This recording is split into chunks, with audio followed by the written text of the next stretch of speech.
Cincy Brew Dads are here at Esoteric Brewing once again. We were last here for their 5-year anniversary celebrating Oktoberfest. And as you can see, we have a very special guest with us. This is Anique, head brewer here doing all the magic behind the scenes, making all the tasty things that we enjoy. So thank you for being part of this visit. Thank you for joining us. It's awesome. And the main reason why we're here is because today is Quintessence, and you know how we love our Belgia. We do. So we both have these beautiful flights sitting in front of us with 8 stages. That's how you say it, right? Stage? Yes. Good, I got it right. Yes. So this was even more than I thought, both in terms of number of Belgians and also the size of them too. So I am well pleased. We'll probably have Belgian food later too. We will have to. Yes, Absolutely. yes. So I guess that brings up the first question is, why is Quintessence such an important part of what Esoteric does? And we're noting how many breweries only do like 1 or 2 Belgians, but here you have a whole flight of them. I just feel like it's just important and to it's culture behind it. It's like it's a good excuse to like make Belgian food, make Belgian beers, have a party behind it. You know, like why not? Yeah. And I feel like how we brew, how I brew, how I've been taught, just really like lends to making good Belgian beers, and why not celebrate it? Yeah. So that's why I think Quintessence is very important to us. Yeah. Yeah. Why do you think so many breweries don't make as many Belgian? Are they like more difficult to make behind the scenes, or what's the process I think with the Belgian beers, I think it could be also cost in a sense. Okay. Cost is especially in these trying times that breweries they're doing all they can to kind of penny pinch, and the yeast can be kind of expensive, and so what we've done is that when we designed Quintessence is that I literally made a brewing schedule, so I knew that we'd buy the yeast, and I have to keep this yeast going for all these Belgian beers, and so I had to brew it in a sense that like Nirvana can sit for a while. That's good, but like ethereal, strategically, like ethereal with the basil, we want that to be fresh, so we brew it later on. So I think it's. It could be cost. It could be you kind of have to baby them in a sense. In a way, they're really no different than brewing like a lager. But you also have to make sure like everything's clean. Everything's like the yeast quality is good. I think it's just quality and kind of fussing with it. Because I have to fuss with it. I have to make sure that with the brewing schedule that everything is ready to go. Everything's lined up. So I think that's why a lot of breweries maybe don't do it necessarily. And I think too. Consumers are kind of afraid of Belgian beers. Yeah, like people are funny about that. I think it's a polarizing thing in a sense that like you see a triple and people are like, oh, it's banana. I don't want banana. Yeah. Or they think of quads could be too sweet, and so they're like, I don't want this. So I think it's a hesitancy from breweries to maybe do Belgian beers because they're like, that's not going to sell. They might have to sit on it, which I totally understand because you don't want to necessarily sit on it. So I totally get that. Yeah. So I think it's a price and a consumer standpoint. Those breweries just need to tell us where they are, and we'll come get it. Yeah, and that's why like I love going to breweries, and I will try anytime they have a Belgian beer. Let's try it. I want to see what yours is like. I love it. Yeah. Well, yeah, we've heard people. We've watched other reviews, and people call Belgian kind of funky, and I never felt like that was the right word for it. Well, I like funky. When I describe beer, I always like stinky, funky. Like I love describing, but in a lovely way. Yeah. Like my favorite way to describe a beer sometimes it's like it's your grandparents' basement. It's kind of musty, but kind of lovely, and it's dank, but it's reminiscent, and it brings that. I feel like sometimes it's a feeling. Yeah. You have like you have that scent in your head, and then it reminds you of something. So that's why I kind of like smell memory or whatever. That's why I don't mind calling beers funky. I mean, there's obviously bad funky. There's like bad stinks, but but I think there's something like I don't know, just kind of like weird, and that's why I love about it. That's why it's not always necessarily a bad thing. Okay. Yeah. I talked with a guy yesterday, and I told him I was coming here, and he said, "Oh, I don't like Belgian." And I said, "Why?" He's like, "They're all bubblegum." And I'm like, "Oh, see, I think bubblegum. That's what I get sometimes, not all the time, but like out of trying to think of what style it is. There's one particular one that sometimes is bubblegummy, and I get that. Finish. Yeah. And it's not always like a bad thing, you know. But there's one of the I'll come back to it. It'll I pop feel in like my when head. I drink like a triple, sometimes you either get like a honey finish or you get like a bubblegum finish. Yeah. But to say all Belgians taste like bubblegum, I'm like, that's a broad Yeah. generalization there. And I think too, that, I think again, going back to the consumer side, I think that they've had one and they're like, I'm not gonna try it again. Yeah. You know, so I think people just have to, you know, explore. That's why like breweries have a hard time that they want to make beer for beer nerds, but they might not. There's always, financials to consider, and things like that. Maybe the beer nerds still want to come out, or you know, it's. Yeah, I get that. Yep. Yeah. Now I know one of the beers on this list you just recently made for Yes. International Women's Day Yes. with Mad Tree and Yellow Springs Yes. Brewery, and you each kind of did your own play on it using Fonio. So, what is Fonio, and what does it impart into the beer that we should be expecting when we try it? So Fonio is a ancient West African grain that is very sustainable. It's cheap to grow, and a lot of women in Africa grow it, and so that's why we wanted to like kind of tie that in. What was funny is that when we Mad Tree was the first brew that we did. And in a way, it was kind of great that Mad Tree was our guinea pig because neither of the breweries had worked with Fonio before, and it's like a sand. So it's like you can make like couscous. That's what it reminds me of. That's what it's like. It's funny. Like it's like a rice. Yeah. And so then when we were brewing it, and Brittany from Mad Tree was taking the gravity sample, she realized that the Fonio had added so much sugar. And so they ended up having to dilute their beers, which I think, in a sense, it's better for them to have to do that than like versus me, where I have the smaller system.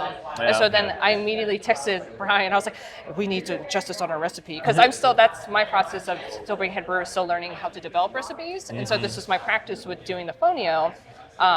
So I was just like, we need to fix this because we didn't account for the extra sugar. Okay. And the sugar, it'll increase your ABV. Yeah, increase the ABV. It'll make it, and that's not always bad. Sometimes you want that. Right. But for our case, like we wanted ours to be very low ABV, and so we're like, that's not good. Yeah. So yeah. Nice. All right. So, just to get into your origin story a bit, how long have you been brewing, and how long have you been brewing, like, at a brewery in the area? I think I'm trying to do the math. I think I've been cellaring and brewing for a couple years, and I've been head brewer here for 2 years now. I worked at March 1st for a little bit bartending. Oh, okay. That's how I got my foot in the door. Yeah. And then started bartending here, fell in love with like what Brian believed in, what Patrick, like what they were building. Yeah. And so I bartended a little bit, but then I told Brian, I was like, hey, like I have a lab degree, like let me help you, like teach me. And so he taught me from like cleaning kegs to now I'm head brewer. Yeah. And so I know a lot of brewers go to school for it. I didn't. It just kind of I kind of fell into it, as I like to say, and so yeah. That's awesome. Yeah. That is cool. Yeah, I'm still learning. Like I said, I'm still very much learning because again, we have such a small team that like Brian's still doing a lot of business stuff, but like he's teaching me how to do the ordering, how to develop recipes. You know, I do all the brewing, but I still need his help. But that's okay. You know, I still have to learn. It's okay. Everyone's got someone that apprenticed them, and you apprentice someone else, and you get into it. So that's good. Yeah, and from what I hear, I just recently heard Brian's origin story, and that's kind of how he cut his teeth at Mad Tree, right? Like someone took him around, he like learned every part of the operation, and they kind of learned the expertise of each area, and it allowed him to open this place. So. Yeah, because he had home brewing experience, which helped. I had one of my best friends; they home brewed for a while, so I had I helped with that. I did a lot of the beer and sweat competitions.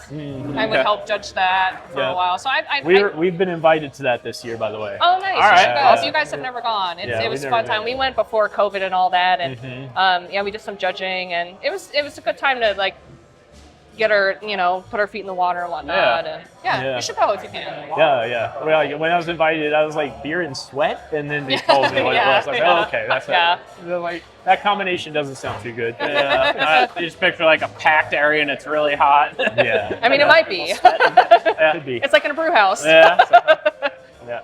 Did you have any other questions? Yeah, I wanted to ask you. So we love Cincinnati. It's a great town for brewing. It's a great town for breweries. I love that we're spoiled for choice. We're spoiled. Very blessed. What sets your style of beers apart from other breweries? How do you maybe approach it differently, or do you gravitate towards certain? Obviously, we're Belgians, but like some breweries hang their hat on IPAs or some lagers. You know, kind of where do you see yourself in there? I always pride myself in that we make very clean styles. I get a lot of compliments. Even earlier, I just got a compliment that our beer is very clean. Like, we make very traditional styles. Nothing against like milkshake IPAs or anything. Like that has its home. All those weird styles. But I think we stay true to the style and everything. Like I'm a glorified janitor in a sense. Like I keep everything very clean, and that's a lie. You know, you can tell when like beer lines aren't clean, or you can tell like, you know, I scrub the floors and everything. Like it's just these little things that I think set us apart, is that we're true to style. We keep everything very clean. Yeah, I think, and then like, and that was another thing too that I was talking to someone else, is that I feel like you can almost tell the difference between my recipes and Brian's recipes in a sense. That I feel like, not to be stereotypical, but I brew beer for like with a woman's touch to it, like for a woman's palate. And they always say that like women have like, you know, sometimes better taste buds, blah blah blah. Interesting. I hadn't thought about that. Yeah, but I feel like I have that ever so slightly softer touch to beer, because you know, beer's always like, oh, you know, men and beer, and there's nothing wrong with that at all. You know, you're drinking it and you cross your legs and you're feeling a little delicate. And so I feel like I add that kind of softer touch to it. Yeah, that's cool. Yeah, that you don't necessarily always see. Yeah, that's why I like to. Nice. Yeah. So how many on this flight are your recipes? This flight, Pearlescent is mine, Tranquility is mine, and Maiden is mine. Serenity is like a kind of, this is a revamp recipe from our old whip beer recipe. Okay. And so Brian and I kind of worked on it together. But yeah, Pearlescent, Tranquility, and Maiden are mine. Okay. And I feel like there is a difference. Like, I mean, they are lighter. Well, not all of them, but like, I don't know. I just feel like there's a softer touch to it, if that makes sense. Yeah. So those are mine. Yeah. I think we had the Pearlescent with the higher gravity beer with the beer. I love that a lot. Yeah. So I've actually had like, I think 5 or 6 of these, but I can't wait to revisit them. And I know we'd had rest of this, but I don't know, it wasn't aged, right? They were telling us at the bar how this rest of this has been aged for like a year or so. Yeah, we just had it sitting around. And we're like, we put it on. We're like, is this still good? You know, I don't want to put. I also don't want to put anything on that's not good. You know, I don't like IPAs, but I still put them on. But like, I know what a good IPA tastes like. You know, I'm not gonna. You can appreciate a quality IPA even if you don't like it. Exactly. You know. So I think that also, because you know, you don't want to lie to your customers. You know, I don't know. I appreciate that. You know, just try to be. You know, you don't want to sell them something bad, or you want to be honest about it, or you have to pull something. You know. So. Yes. So if you're gonna start your own business, remember, don't lie to your customers. Don't lie to your customers. That would be bad. Yeah. So you just want to like kind of take us on a little tour of what we're going to have here today, and let us know a little bit about each of these beers and what we should be expecting. And... So we'll start at the top. So Serenity, like I was mentioning, that was our, I don't know if you guys remember, it was our old Divine Matrix recipe. It was our old whip beer that we made. It was Brian's recipe, but it doesn't really get that good of ratings on Untappd. So I wanted to, when I was making the Quintessence flight for this party, I was like, hey, let's bring that back. Let's revamp that.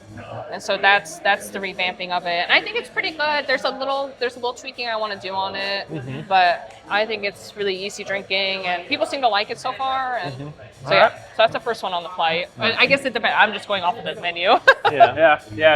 It's a Serenity and then around. I think she said it goes clockwise from there. So I like how they chew with the orange. That's how you get started. The orange helps identify. That's your starting place. Yes.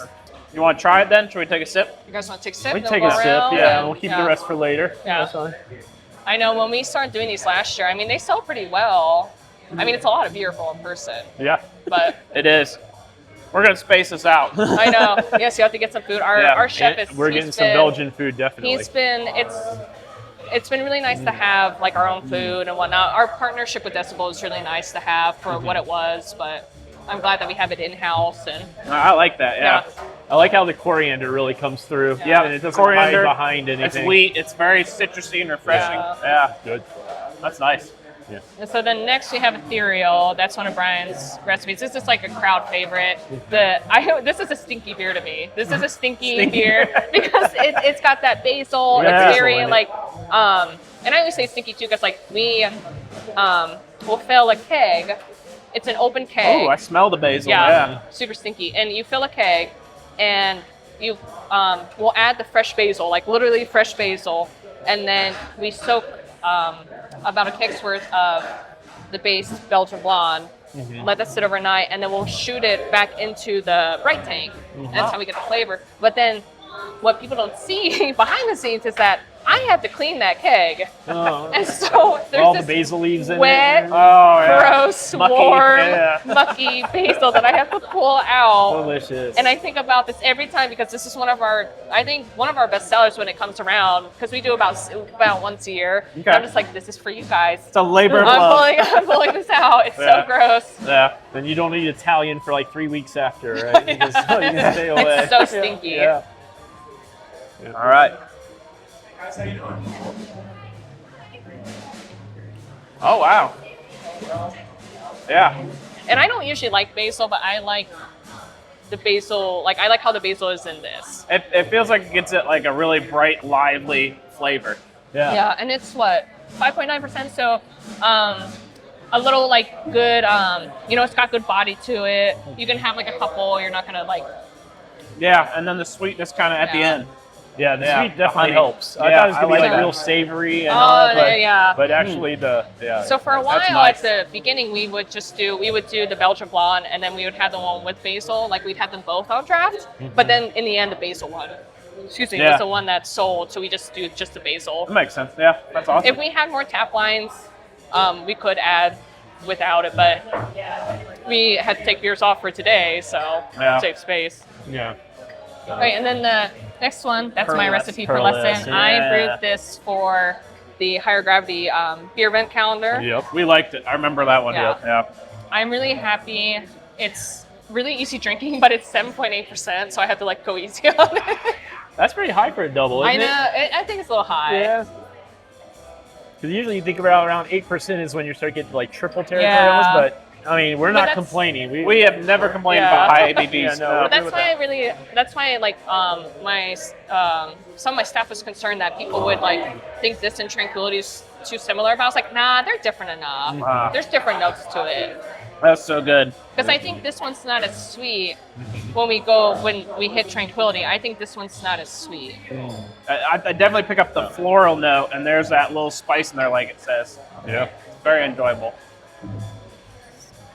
That's been, and we recanned it for today, and I've been seeing people walk out with. Yeah, no, that's a good sign. That means they liked it and they want it again. Yeah. So And now then- we have like your double versus Brian's double, Yes, right? this is Brian's double. head to head. This is I know this is tried and true. People love Virtue. It's a little too sweet for me. I'm not a huge dark beer girly. Like when it comes to anything lighter, like darker than like an that's what I amber. say. Cloven Yours cherry. on like appearance-wise looks more like what you expect with the double. Yeah. I don't know if I had any That doubles is that lighter, are this yeah. dark before. I think it's like some of the stuff that we add, some of the yeast, some of the grain that we add gives it that character, that gives it that color. I mean, this is a crowd favorite. We did can it. We canned this, Nirvana, and Tranquility, I believe. We were gonna bottle it. That's hopefully for another year. Okay. Yeah. That leads me to, I was going to actually ask you, whenever you talk about Belgian beers, you always hear about esters. So when you hear about esters, what are you looking for? What are you smelling? What are you tasting? I think with that, Explain I'm it not- like I'm 5 years old. I'm not as well versed on it, but I think it's just like you want like the brightness, you want like the cloves, you want all the spices that you would think from like a nice loaf of bread, like a nice like fry bread. You kind of want those like esters. You want those like fragrances to come out, not necessarily like punch you in the face, but like be on the back of your nose, kind of. Like you Okay, want to yeah. pick up on it. Yeah. That's what I like to think. I just think this is a little too sweet for my life. It's just me personally. Like I like it. It's I just know- different. yeah. It's so different Yeah. from the other Yeah, one. I like how you said yours is subtle, because this one does just kind of give you a jab right in the face. Yeah. And yours is just kind of like, yeah. That's But again. That's why I think both sometimes that it's like- gentleness. Yeah, I think it I like really the is, gentleness. Yeah. Honestly, I very much like them both. I definitely Yeah. pick up the kind of the cherry note in this one. Yeah, and It's a little heavier on the clove. It tastes a little more Yeah. boozy.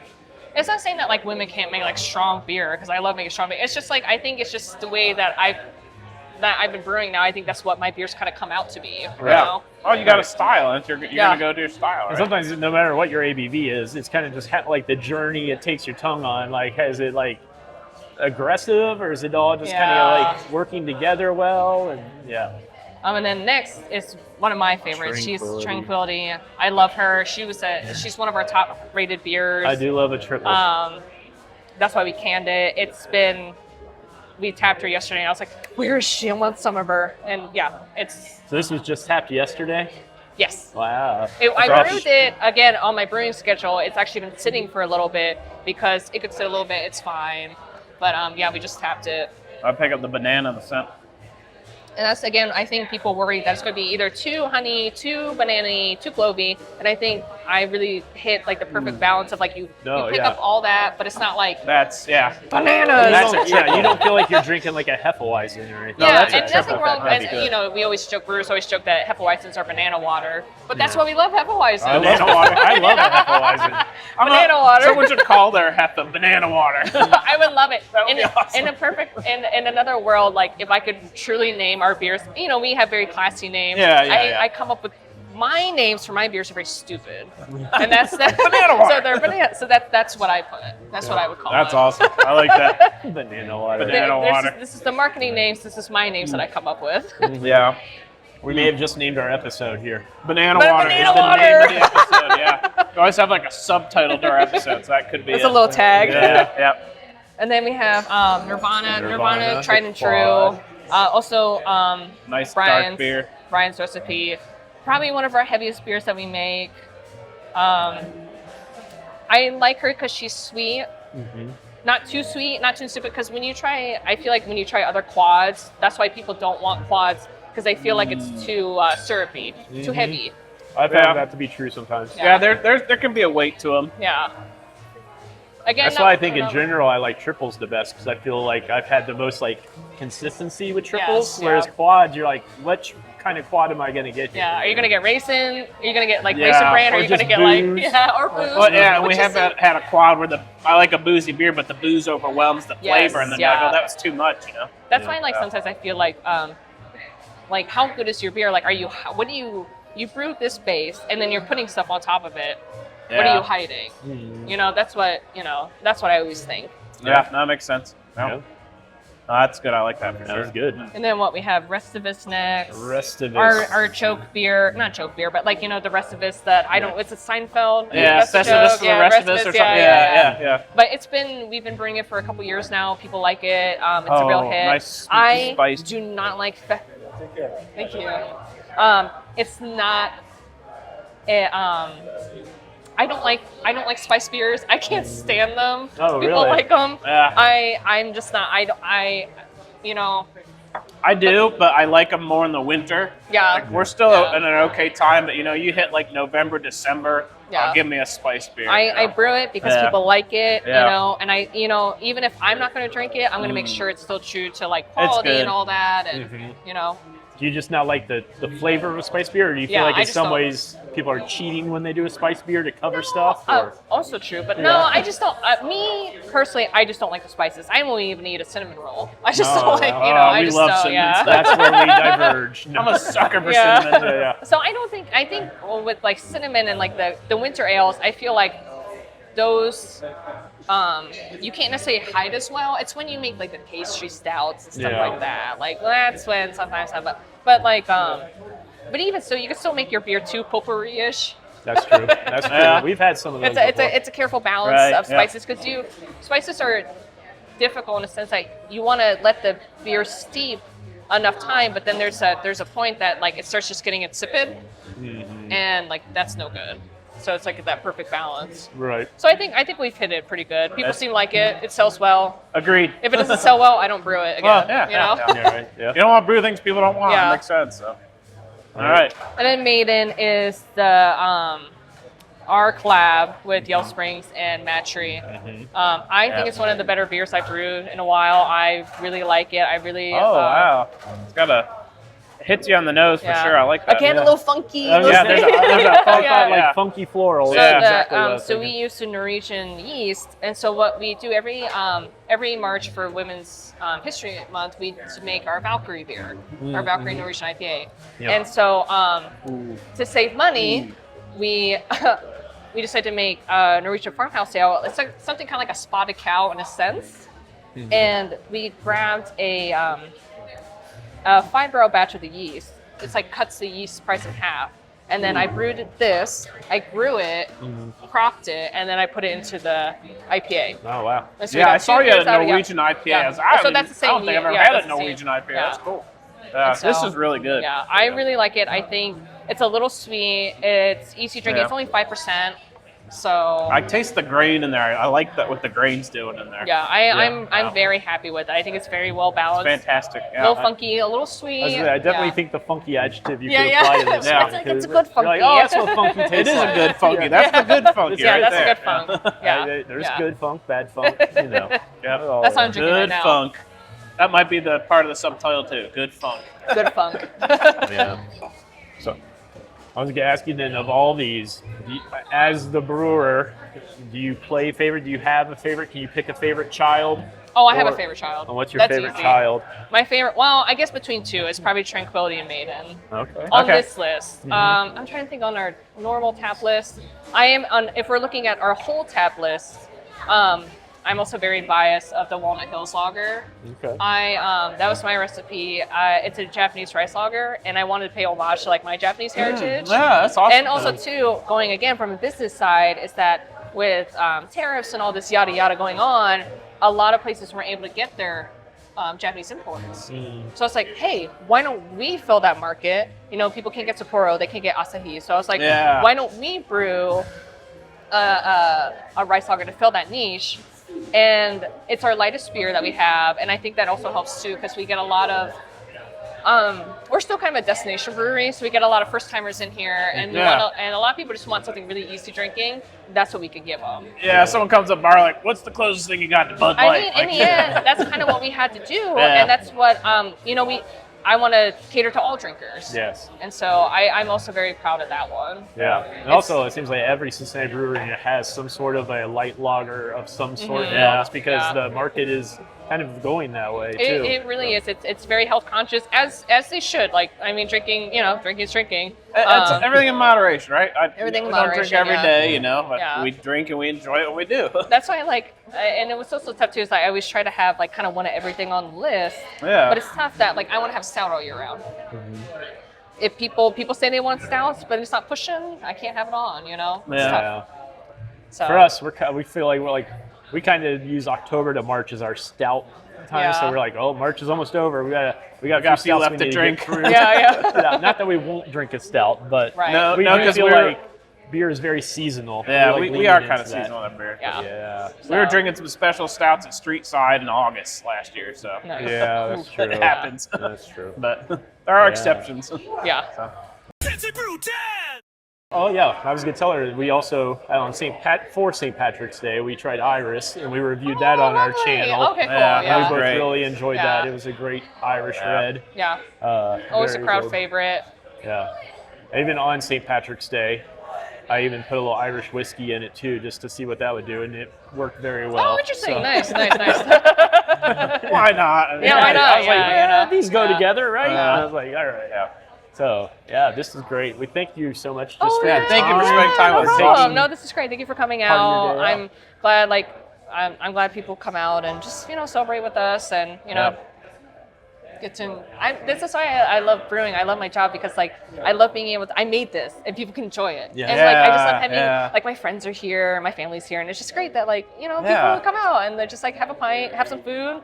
Yeah. It's That's nice awesome, out. yeah. Thank God it's so nice out. Yeah, it's great weather. I love So- talking to brewers too, because I feel like you're the only people who are as excited about beer as we are. yeah. You're like, Yeah. oh, Yeah. good, we can all get We're- really nerdy about We're this. excited and we don't know anything. We get to talk to someone that's excited and Yeah. does know something. Right. Yeah, Like, that's why. it's like like a magician. Like we like the magic tricks. We don't know how to do them, Right. but we like to watch them. I know, that's why I love going to other breweries. There's still plenty of breweries I haven't been to yet. It's just Oh, I tough to know. get out to. But I love going up to the bar and trying to schmooze and just get to know people. I love getting to know other breweries, getting to know their bartenders and whatnot, seeing what they do. Like that's why doing the collab with Mattree and Yellow Springs was great because it's on different scales. Like Mattree size, Yellow Springs, kind of a little bit bigger than us. It was just interesting to see that in the end, we all brew. We all brew the same, but it's all slightly different. Yeah. And that's what I love seeing. Like, and I learned something from Yellow Springs. You learn as you get to, check out. Because in the end, none of us, we all want to stay in business. We all want to help each other. There's competition. Of course there's competition. But that's like bragging rights, Yeah, right. There's competition, yet you still support one another. Yeah, I've never gotten the sense that in Cincinnati that any of it's cutthroat. Everyone wants to see everyone else succeed. Yeah. And like you said, it's kind of bragging. So my double's better than your double. Yeah, like when we win medals and stuff, like, you have the medals, you showcase them, look what we did. Yeah. But, I mean, in the end, like with our wheat beer, we couldn't keep the yeast. Like, we didn't have anything to use it for, so we gave it to another brewery. Oh, nice. Yeah, that's awesome. For free. Yeah. Because, why not? Especially they help us, Especially right now in this economy. Yeah. That's awesome. And it's, it's just like little things like that. And take care of each other. yeah, we have to because, there's a lot less beer drinkers. And I get it. Like, I totally get it. Sometimes I'd rather have a glass of wine, Not me. It's just, I have, not that you need to know this, but I have a slight allergy to alcohol. No. It's my Japanese side. And so I get that stereotypical Asian flush, so I have to, so beer isn't always as kind to me. Gotcha. Yeah. Okay, that makes sense. Yeah. And that's why, and that's again too with clean beer. Like I think we make very clean beer, but I've noticed if my allergies, like the cleaner the product, like say almost more mass produced it is, it's better. Like I mean, it's one of those things I've kind of noticed. Mm-hmm. So. That's interesting. Wow. It's one of those little things that like the bigger the thing that it's almost more, like more not produced, but more, they have all their things that they can like clean it up and blah, blah, blah. But, Yeah. Yeah. Great. Awesome. Well, Yeah. I think we're going to let you get back to work. Yes, I do have to. I have to do my shifts here. We all have to do our duties. Yeah. And Again, appreciate it very much. Thanks for taking oh time yeah, with no, us. this This is is great. awesome. Yeah, thank you for having me and Thanks for coming. coming. Oh yeah, no, this is great. Thanks. All right, we'll be back with these. Reviews of these and food. And food, yes. Foods also. Absolutely. Yes, I want to hear your guys' thoughts on the food. All right. We'll let you Yeah. know. Yes. Awesome.